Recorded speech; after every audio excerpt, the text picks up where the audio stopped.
குருபியோ நமக. எல்லாருக்கும் நமஸ்காரம்.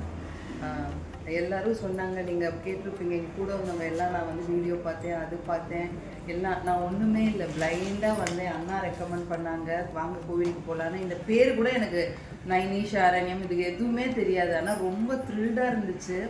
இந்த ராமரை தெரியும், காசியில் வந்து சிவன் இருக்காருன்னு தெரியும். ஆனால் அவங்க எப்படி இருப்பாங்கன்னு எனக்கு கொண்டு வந்து காட்டி என்னை ரொம்ப பிரமிக்க வச்சுட்டாங்க.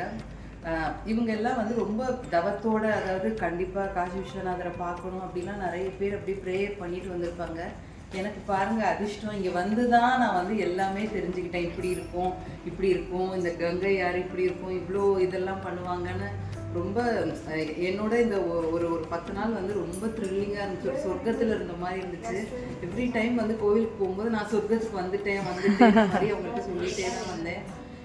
நான் பார்க்காதது, நான் கேட்காதது, எனக்கு தெரியாதது எல்லாத்தையுமே எனக்கு தெரிய வச்சது எனக்கு ரொம்ப சந்தோஷம். அதனால இந்த கங்கா டூரிசம்க்கு ரொம்ப நன்றி. மா கங்கா டூரிசம் அந்த பேர் கூட தெரியல பாருங்க. மா கங்கா டூரிசம் உங்களுக்கு ரொம்ப நன்றி. சாப்பாடும் ரொம்ப, நான் நினைச்சேன் இங்கே வந்தால் நான் அப்படியே வெயிட்லாம் கம்மியாகி அப்படிலாம் வருவேன்னு நினச்சேன். நான் 2-3 கிலோ ஜாஸ்தி பத்தல பாருங்க. ரொம்ப நல்ல சாப்பாடு, தங்குற இடம் எல்லாமே ரொம்ப நல்லா இருந்துச்சு. கூட வந்தவங்களும் எல்லாருமே ரொம்ப பிரியமா, நம்ம எப்படி இருந்தாலும் ஒரு 2-3 பேர் சேர்ந்து இருக்கிறதே கஷ்டம் இல்லையா, அப்படின்லாம் இல்லை. வந்தோடனே எல்லாரும் பக்தி பலமாயி பக்தியில் அப்படியே ஐக்கியமாயிட்டோம். சொல்றதுக்கு வார்த்தை இல்லை.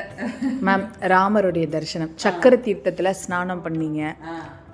அந்த திரியுக் நாராயணன், 3 துர்கா, சத்யநாராயணன், இந்த கோயிலுக்கு போனோம்ல நைமிஷாரண்யத்தில், அதெல்லாம் எப்படி இருந்தது உங்களுக்கு? இந்த வேதவியாசரை பற்றி ரொம்ப சின்ன வயசுலேருந்தே என்னோட குரு எனக்கு சொல்லியிருக்காங்க. அவர் வந்து தட்சிணாமூர்த்திக்கும் குரு, வேதவியாசரை பற்றி. அப்புறம் என் கோயிலுக்கு போகிறோன்னா ஃபஸ்ட்டு அங்கே தான் கூட்டிகிட்டு போனாங்க. எனக்கு அப்படியே ரொம்ப சந்தோஷமாக இருந்தது. வேதவியாசர் வந்து வேதத்தை இங்கே தான் எழுதின இடம், இங்கே தான் ஆரம்பித்த இடம். அப்புறம் அந்த சத்யநாராயண பூஜை இங்கே தான் ஆரம்பித்த இடம். அப்புறம் very old 5000 years old tree.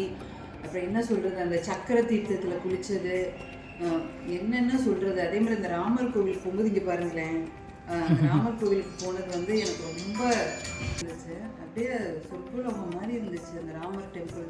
நான் வந்து உள்ளேயே போக முடியாது, நமக்கு ரொம்ப கூட்டமாக இருக்கும் அப்படிலாம் நினச்சா, நாங்கள் ஒரு 1/2 அன் ஹவர் அங்கே உள்ள கோவிலில் இருந்தோம் இந்த ராமர் கோவிலில். அப்படி ஒரு இந்த பாரத தேசத்தோட பெருமையை என்னன்னு சொல்கிறதுக்கே வார்த்தை இல்லை. ராமரை பார்த்து என் கண்ணிலேருந்து கண்டினியூஸாக தண்ணி வந்துகிட்டே இருந்தது. அப்போ கூட நான் இவங்கள தான் நினச்சிட்டே இருந்தேன், ரஞ்சிதாவை தான் மனசில் நினச்சிட்டே இருந்தேன். இதெல்லாம் வந்து நான் எப்போ போவோம் அப்படிலாம் நினச்சிட்டு இருந்தேன், பார்க்க முடியுமா அப்படிலாம் இருந்துச்சு. அப்படியே அதை நினச்ச உடனே எனக்கு இந்த மாதிரி கிடைச்சது ரொம்ப நான் செஞ்ச பாக்கியம் தான் சொல்லணும். திரிவேணி சங்கமம், கங்கா திரிவேணி சங்கமத்தில் சொல்கிறதா, அதை எடுத்துகிட்டு போய் அது ரொம்ப பியூட்டிஃபுல் மெமரிங்க. அதை வந்து சொல்கிறதுக்கே இல்லை. அவ்வளோ ஆழமான இடத்துல ஒரு இது மாதிரி முக்கோணம் மாதிரி போட்டு அதில் நாங்கள் ஒவ்வொரு இடத்துலையும் இறங்கி அது குளித்தது. கரெக்டாக அந்த 3 நதியும் சங்கமிக்கிற இடத்துல நாங்கள் குளித்தோங்க. அப்புறம் அங்கே ட்ரெஸ் மாத்துற இடம் ரொம்ப, அதெல்லாம் ரொம்ப பியூட்டிஃபுல் மெமரி. ஒரு துணி கட்டி அந்த இடத்துல குளித்தது, அப்புறம் அந்த சாப்பாடு, அப்புறம் அவங்க பூஜையெல்லாம் பண்ணது, அந்த பேர்ட்ஸ் எல்லாம், அதுக்கு பறவைகளுக்கெல்லாம் நாங்கள் வந்து சாப்பாடு கொடுத்தது, அதுங்க எல்லாம் ரீங்காரம் பாடிக்கிட்டே எங்களை கொடுத்தது. ரொம்ப விஸ்வநாதர் கோயில். விஸ்வநாதரை நாங்க விட்டாலும் அவர் எங்களை விடுற மாதிரி இல்ல. that is what the truth. நான் வந்து 7 தடவை அவரை பார்த்துட்டேன். இது எப்படி அவரை எந்தெந்த top view, front view, bottom view, அலங்கார வியூ, அப்புறம் அவரை எதுவும் போடாம ஃப்ரீயா குளிச்சுட்டு இருந்தாரு. நாங்க போய் குளிப்பாட்டின வியூ எத்தனை தடவை, 7 தடவை பார்த்துட்டோங்க. ரொம்ப அற்புதமாக இருந்துச்சு. அப்புறம் மாலை கிடைச்சிது, சந்தனம் எல்லாம் கிடைச்சிது. அப்புறம் இன்னொரு ஆரத்தி கூட அவங்க கூட்டிகிட்டு போனாங்க, கங்கா ஆரத்தி, இன்னொரு ஷைன் ஆரத்தி. அது கங்கா ஆரத்திலாம் ரொம்ப நான் கண்டினியூஸாக அழுதுகிட்டே இருந்தேன். அந்த தீபம், அந்த ஆரத்தி காட்டுறவரே என்னை பார்த்துட்டு என்னமா தொடர்ச்சியாக நான் அழுதுகிட்டே இருந்தேன். ரொம்ப நல்லா இருந்துச்சு. இப்போ கூட எனக்கு சொல்லும்போது ரொம்ப எமோஷனல் ஆகுறேன். முன்னாடி உட்காந்து பார்த்தீங்க இல்லையா? முன்னாடி உட்காந்து பார்த்தேன். அந்த ஒரு அதாவது ஒரு நல்ல பக்தி பசிக்கு ஒரு நல்ல தீனியா இருந்தது. அதுதான் சொல்லணும். Super word. பக்திக்கு ஒரு நல்ல நல்ல சாப்பாடு கிடைச்சது. ரொம்ப சந்தோஷம். மனசும் நிறைஞ்சு வயிறும் நிறைஞ்சு. சிவன் ராத்திரி. ஆமாம், சிவன் ராத்திரி நான் வந்து ஃபஸ்ட்டு இவங்க கூட ஜாயின் பண்ணும்போது சொன்னேன், ஐயோ தெரியாமல் நான் புக் பண்ணிட்டேனே. 12 வருஷமாக நான் வந்து ஈஷா யோகாவுக்கு தான் போயிட்டுருக்கேன்.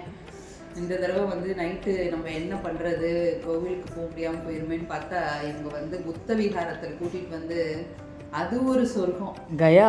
கயா எந்த இடம் விஷ்ணு பாதம் சொல்றீங்க, விஷ்ணு பாதம், இது எல்லாமே வந்து அந்த சிவன் ராத்திரி அன்னைக்கு கிடைச்சது. அதான் எனக்கு அந்த பேர் கூட பாருங்க டக்கு டக்குன்னு அந்த அந்த காட்சி தான் எனக்கு கண்ணுக்கு வருதே வரைஞ்சு அந்த பேர் வரல. விஷ்ணு பாதத்தோட்டது அந்த கோவிலில் எத்தனை இருக்குன்றீங்க. இந்த விஷ்ணு பாதம்னு ஒன்று சொல்கிறோம், ஆனால் அந்த கோவிலில் அத்தனை விஷயம். அந்த ஆலிலை கிருஷ்ணர் முதற்கொண்டு பைரவர் குபேரன் எல்லாம் வெரி வெரி ஓல்டுங்க. அதையெல்லாம் எத்தனை லட்சம் வருஷம் இருக்குமோ. நம்ம இப்போ தெரிஞ்சதுனால 5000 10,000ன்றோம். இதெல்லாம் நம்ம கண்டிப்பாக பார்க்கணும். நம்ம பாரத தேசத்தில் பிறந்தவங்க கண்டிப்பாக இங்கே கால் வைக்கணும். அதுக்கு இந்த மாதிரி நம்ம கடவுள் வந்து தூதுவர்களை நமக்கு அனுப்பிச்சிருக்காங்க. அதனால நம்ம வந்து இதை யூஸ் பண்ணிக்கணுங்க. கண்டிப்பாக தேசத்தில் பிறந்தவங்க இங்கே வந்து பார்க்கணுன்னு வேண்டிக்கிறேன். எதுவும் தெரியாமல் வந்தேன்னு சொன்னீங்களா மேம், எப்படி இருந்தது புதுசாக ஒரு டூரிஸ்ட் ஆப்ரேட்டரோட நம்ம வரும்போது? அதுதான் எனக்கு என்னன்னே தெரியாது. ஆனால் ஏதோ இப்போ எனக்கு இமயமலைனால அங்கே என்ன இருக்குது, அது எந்த ஊரில் இருக்குன்னே தெரியாது. புரியுதுங்களா? அதே மாதிரி காசின்னு தெரியும், அந்த காசி வந்து உத்தரப்பிரதேசில் இருக்குன்னு தெரியாது. புரியுதுங்களா? இந்த மாதிரி கேள்விப்பட்டிருக்கேன் ஒழிஞ்சு இப்போ வந்து பார்க்கும்போது தான் அந்த பேர்கள்லாம் போர்டில் பார்க்கும்போது ஓ நம்ம இந்த இடத்துல இருக்கோமா இந்த இடத்துல இருக்கிறோமான்னு அப்படியே பிரமிப்பாக இருக்குது. அதே மாதிரி இந்த இடத்துல இவ்வளோ வசதியான ஹோட்டல்ஸ் பாருங்கள், அவ்வளோ நல்லா இருக்குது ஹோட்டல். அங்கே நல்ல சாப்பாடு இதெல்லாம் நல்லபடியாக கிடைக்கிது. அதனால் அந்த ஜனங்களை சொல்லணும். நம்ம ஊரில் வந்து சொல்கிறாங்க இல்லையா, இங்கே வந்தால் இப்படி பண்ணிடுவாங்க, அப்படி கிடையாதுங்க. இங்கே வந்து அப்படி பக்தியாக இருக்காங்க ஜனங்க. அதாவது என்ன சொல்கிறது, ஒருத்தரும் ஏமாத்தலை, ஒருத்தரும் பொய் சொல்லலை, எல்லாரும் பக்தி. ஆமாம், நம்ம பார்க்குற ஜனங்க இவங்களும் அந்த மாதிரி ஜனங்களாக இருக்கிறாங்க. இவங்க அந்த ரஞ்சிதா இருக்காங்களே, அவங்க அரேஞ்ச் பண்ண எல்லாருமே அவங்களும் அவ்வளோ பக்தியாக ஒரு சின்ன பையன்லேருந்து பெரியவங்க வரைக்கும் ஹரஹர மகாதேவ் ஹரஹர மகாதேவ். இப்போ நான் ஃபோன் எடுத்தாலே என் மனசுலேயே அந்த வார்த்தை தான் போய்கிட்டே இருக்குது. அதே மாதிரி ராதே ராதே பாட்டு அந்த டிராவலிங்கில் கூட அப்படியே மனசில் ஒரு தாமரைப்பூ பூத்துருச்சுங்க. அப்படியே சொல்கிறேன் ராதே, அப்படியே மயங்குறேன் ராதே ராதே ராதே. அங்கே அந்த அந்த அப்படியே அந்த ஒரு ஒரு தாமரை பூ மேல படுத்துக்கிட்டு அப்படியே தாளாட்டினா எப்படி இருக்கும், அதை தான் நான் உணர்ந்தேன். நான் அப்படியே தாமரை பூ மேல வாசம் செஞ்ச மாதிரி கேட்டேன். அதை ரஞ்சிதா என்ன இந்த பாட்டை கூட இப்படி அற்புதமா போடுறீங்களே அப்படின்னு. 1% பக்தியோட வந்தீங்கன்னா 100% போவீங்க. இன்னும் ஒரு நம்ம வாழ்க்கையை புதுப்பிச்சுக்கலாம். திருப்பி பழசெல்லாம் விடுங்க. யாருக்கோ கெட்டது நடந்திருந்தா அதெல்லாம் விட்டுட்டு இன்னையிலேருந்து புதுசாக பிறந்த மாதிரி ஒரு வாழ்க்கை உங்களுக்கு கிடைக்கும். கண்டிப்பாக இந்த ரஞ்சிதா மா கங்கா டூரிசத்தில் நீங்கள் வரணும். அப்போ வரும்போது இன்னும் கொஞ்சம் நல்லா இருக்கும் நமக்கு. சாப்பாடு சரி, அவங்க கூட்டிகிட்டு போகிற இடம் சரி, டக்குன்னு அப்படியே காலையில் எந்திரிக்கணும், டக்குன்னு அப்படியே பங்க்சுவாலிட்டியும் ரொம்ப சூப்பராக இருக்குங்க. அதே மாதிரி ராத்திரி தூக்கமும் உங்களுக்கு ஜம்முன்னு வந்துடும். காலையில் நல்லா ஃப்ரெஷ்ஷாக ஆகிடுச்சு. அடுத்த இடத்துக்கு போய் 10 நாள் முடிஞ்சதே தெரியல. ஃபர்ஸ்ட் டேவா இருந்தா சந்தோஷமா இருக்கும்னு நினைக்கிறேன். அடுத்த யாத்திரையில நிச்சயமா சந்திப்போம். கண்டிப்பா நான் வந்து முன்னாடியே சொல்லிட்டேன், என்னோட பேரையும் சேர்த்துக்கோங்க அந்த குரூப்ல. நான் வந்து அடுத்தது என்ன பேரு என்னன்னு தெரியாது எனக்கு. வந்து மகாராஷ்டிரா ஜோதிர்லிங்கம் போறோம். எந்த ஊரோ அது பாத்தீங்களா, அந்த இவங்க சொல்றாங்க இல்லையா, இந்த லிங்கம் அந்த லிங்கம் தெரியாது. பகவான் கூப்பிடுறாரு, போயிட்டே இருக்கோம். அதுதான் தெரிய வேண்டிய நேரத்துல அதுவே தெரியும். அதுதான் மகாதேவ். மேடம் பாருங்க, ஒரு டான்சர் அப்படியே அந்த நளின பாவத்தோட அப்படியே எல்லாத்தையும் எக்ஸ்பிளைன் பண்ணிட்டாங்க. Thank you so much ma'am. அதுதான் மேடம் வந்து ஒரு டான்சர். அதுதான் நான் சொன்ன மாதிரி அந்த பகவானை பக்தியோட பார்க்குறது, நம்ம கண்ணில் வந்து எனக்கு அந்த பகவானை பார்க்கணும். அந்த மாதிரி ஒவ்வொரு இடத்துலையும் அப்படியே அவங்க இப்போ சொல்கிறாங்கல்ல, எனக்கு எதுவுமே தெரிலன்னு தெரிய வேண்டாம். பகவானுக்கு நம்மளை தெரிஞ்சால் போதும். நம்ம பெருசாக ஒன்றும் நம்ம தெரிஞ்சுக்கவே தேவையில்லை. அந்த இடத்துல இருக்கக்கூடிய அந்த ஆரா, அந்த வைப்பை நம்ம உணர்ந்தாலே போதும். ஒரு இடத்துலையும் நான் அவங்கள பார்ப்பேன். ஃபர்ஸ்ட் 2 days கூட எனக்கு ஏன் அவங்க அப்படி இருக்காங்க அப்படின்னு சத்தியமாக தோணுச்சு. But she is doing everything from bottom of the heart.